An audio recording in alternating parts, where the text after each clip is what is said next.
Nothing will crush a real estate investor's spirit like landlord stress. The difference between being successful and miserable in managing properties is education. Welcome to Landlord University, where landlords learn. Landlord University is recorded from inside the RentPrep office, where Stephen White and Jeff Pearson share the lessons learned from working with some of the most successful landlords. Welcome to Landlord University in the News. I'm Jeff Pearson. I'm here with my co-host, Stephen White. Hello, Stephen. How are you doing? Pretty good, Jeff. Getting excited for the holiday season, and of course, always excited to have Jennifer on and share some news articles with us. So I think she brought us a couple of really good ones here today, and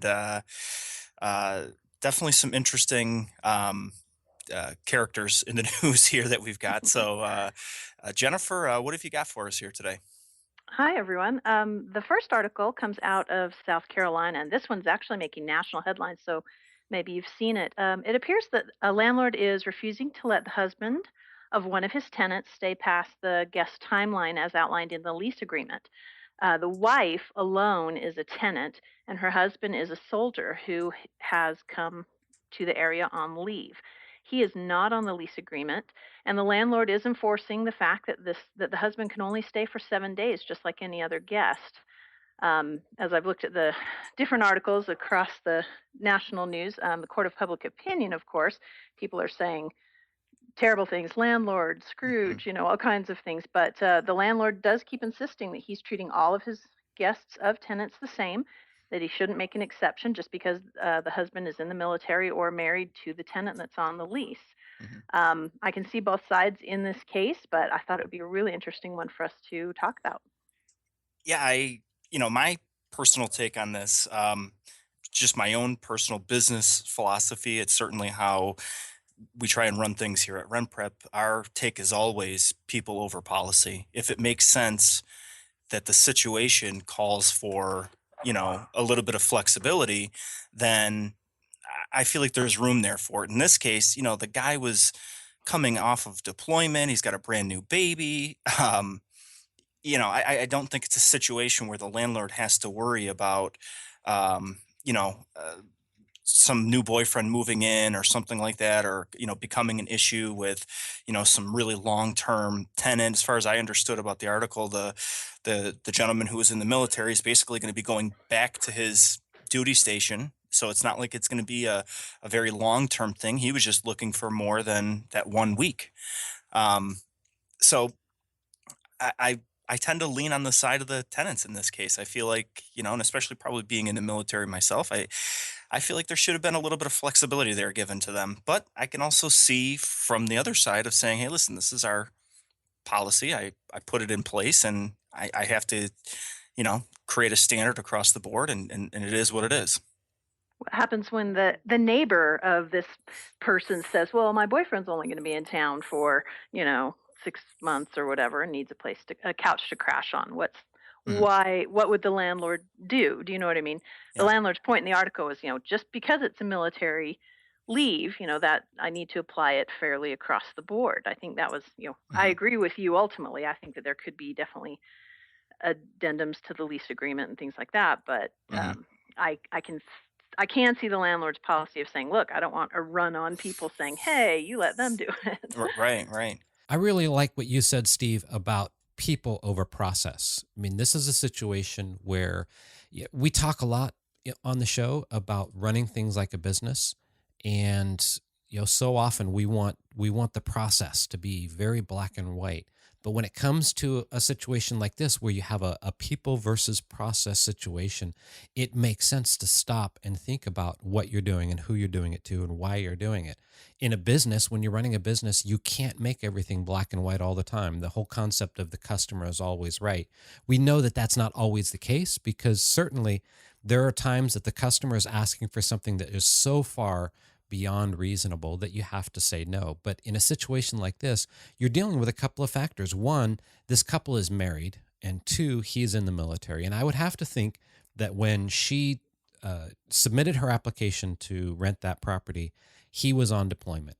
And in this strange situation, she applied by herself, not including him in the paperwork. And to a certain extent, that kind of makes sense. And I would think in this day and age of technology, it wouldn't have been that difficult for him to fill out the paperwork as well. But either way, it's a married couple. So you're talking about, or talking to the point that Jennifer made, what would the neighbors say? Well, one, if the neighbors actually knew about it, who would even stop and think twice about the fact that the husband is staying in this place beyond the so-called visitor policy? So I think this landlord is way out of line. One, because they're married, and two, because he is in the military and he's going to be leaving. One of the concerns that you would have, and one of the reasons why you want to have a visitor policy, is you don't want people moving in and deciding to live there and not having any control. We've talked before. If somebody's moving in, they're going to be spending any time, they need to fill out an application. You need to do a background check on them so that you know who's living in your property. In this situation, you know for a fact he's leaving on deployment. He's not going to be there for an extended period of time. He's returning to where he was. So you don't have that concern. And if you're really that worried about it, you could draw up a simple contract and just make an agreement that, before he moves in on a permanent basis, he's going to fill out an application and you'll be able to do a background check. But in the meantime, he's welcome to stay there as a visitor until he goes back on deployment. One thing also I just kind of thought of, Jennifer, I don't know if it's not in the article itself, but I don't know if you've heard anything about this, but it'd be interesting to find out more of the circumstances that led up to this, because they don't mention, did the was he caught living there, or did the wife mention it to the landlord and say, hey, my husband's going to be coming back and living here? Because I think that also creates two different situations. Also, as a landlord, you don't ever want to feel like you're being taken advantage of and find something out after the fact, and then you're dealing with it reactively, and enforcing a policy, versus if she had come to him ahead of time and said, hey, just so you know, my husband's going to be back from deployment. Here are the dates. And that would have given him time maybe to prepare an addendum to the lease or something like that, versus him finding out maybe by a neighbor, or maybe he noticed himself an additional car there, or a person staying there for an extended period of time. So that might have something to do with it also. Just kind of trying to understand both sides of the situation. They don't mention in the article how the landlord did find out, but I have to imagine that would also be played into the situation as well. If she didn't let him know, then the landlord probably feels as though he was taken advantage of, and she should have understood his policy, and now he has to to react to that. When you think about the whole concept, in fact, the title of this was, they were talking about a soldier returning home and being sabotaged by a Scrooge landlord. This soldier was returning home to see his infant daughter, who had been born 2 weeks prior.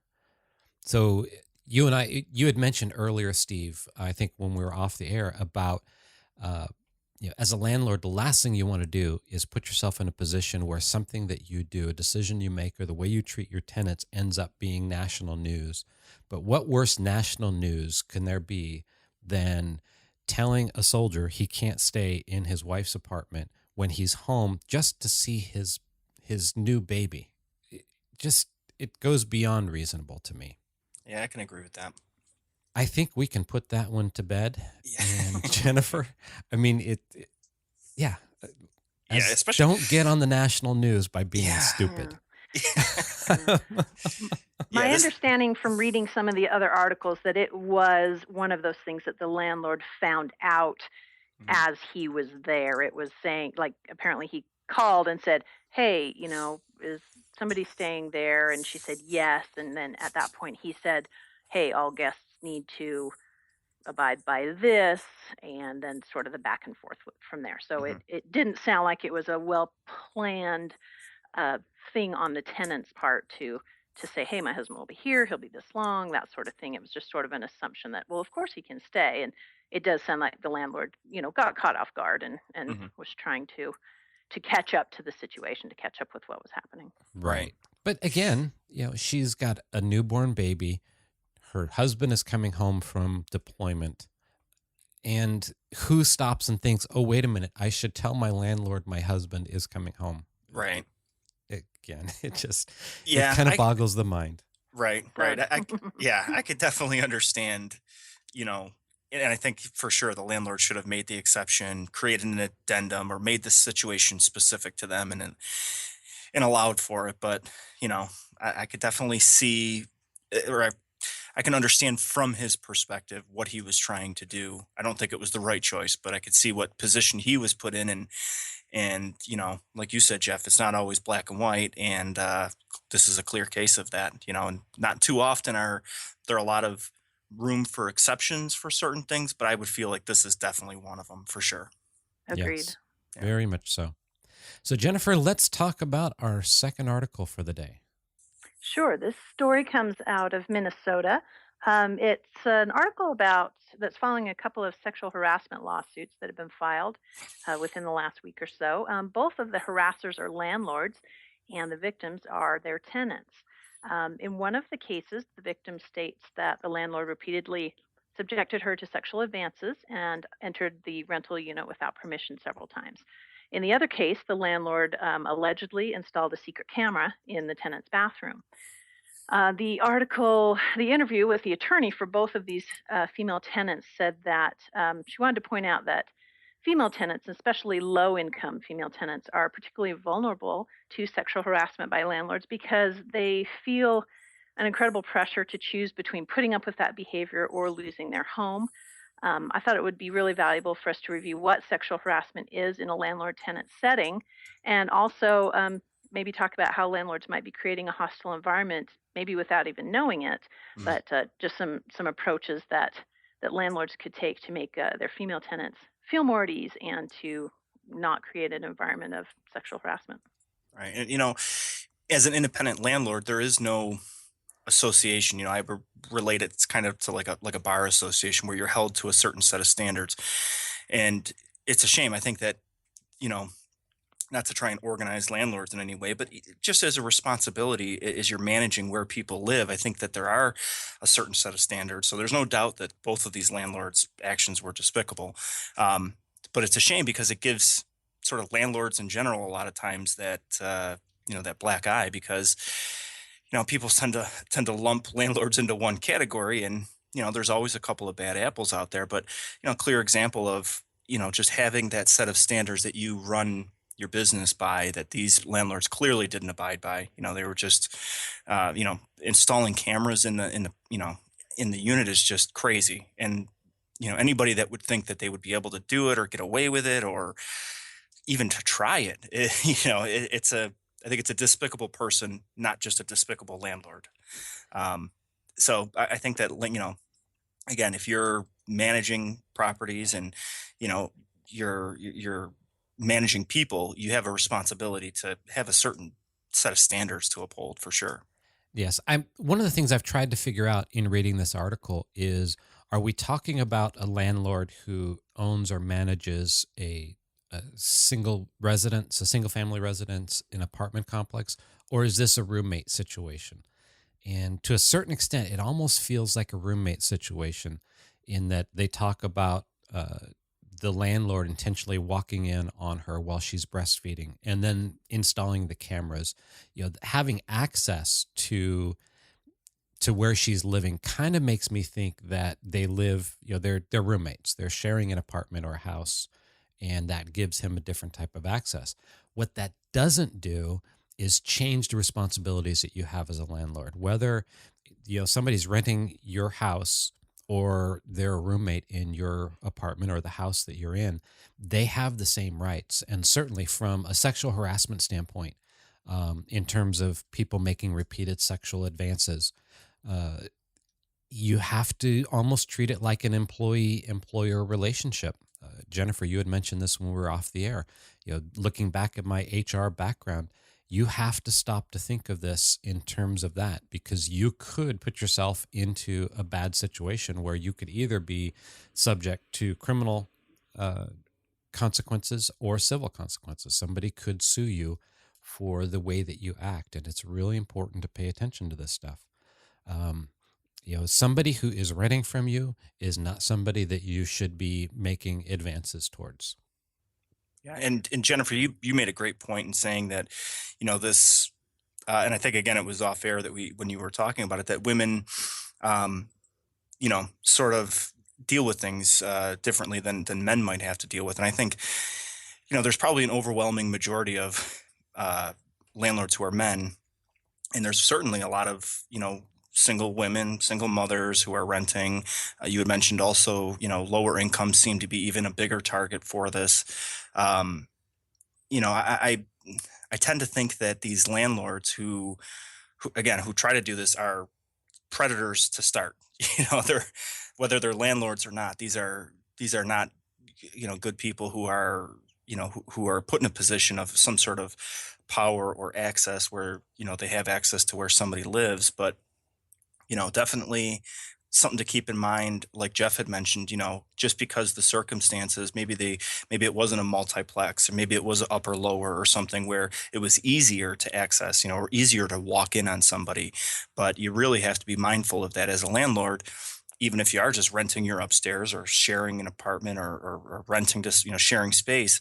It's so important to really understand what those limits and parameters are, so you're not violating even just something simple like entry, just walking into the apartment. Obviously you can't do that, but I can see where a landlord who lives there feels like they have some sort of right versus, if you're renting a fourplex out, obviously you wouldn't just walk into one of the units. So it is really important to understand that regardless if if you've got 100 units or an upper lower and only one unit that you're renting out, that it's all the same. It's all treated the same. They're tenants. You still have to follow the same rules. And there's no deviation from that whatsoever. That's right. And when you talk about entering somebody's unit, again, doesn't matter whether it's a house or an apartment. If you don't have their permission to enter, you're breaking the law. This theoretically, they could call the police and have you arrested for coming in without permission. I don't know what the laws are in a roommate situation. If somebody goes into your bedroom, I don't know if the laws apply the same, but I know that when the police go in, if the police have a warrant to search your residence and you have a roommate, they can't go into that roommate's room without a warrant for that room. So I would think it would be a similar situation. If you go into that room, you're essentially trespassing. And if you go in to take something, then it becomes burglary. And so it could really, it's a sticky situation. I think one of the things, Steve, you talked about the fact that there aren't these landlord associations per se, but there certainly are landlord groups. And I would suggest any of our listeners that are a part of those groups maybe suggest this as a topic, both in terms of sexual harassment as landlord to tenant, as well as, your rights to enter. Okay, well, Jennifer, thank you again for bringing these articles. As always, we had a lot of fun talking about these, and I look forward to talking to both of you next week. You're welcome. All right. Thanks, Jeff. Thanks for listening to Landlord University, and remember to visit rentprep.com/landlordu to see show notes and access free resources like forms and guides. And be sure to check out Jeff Pearson hosting his own hit podcast at thementorimpact.com.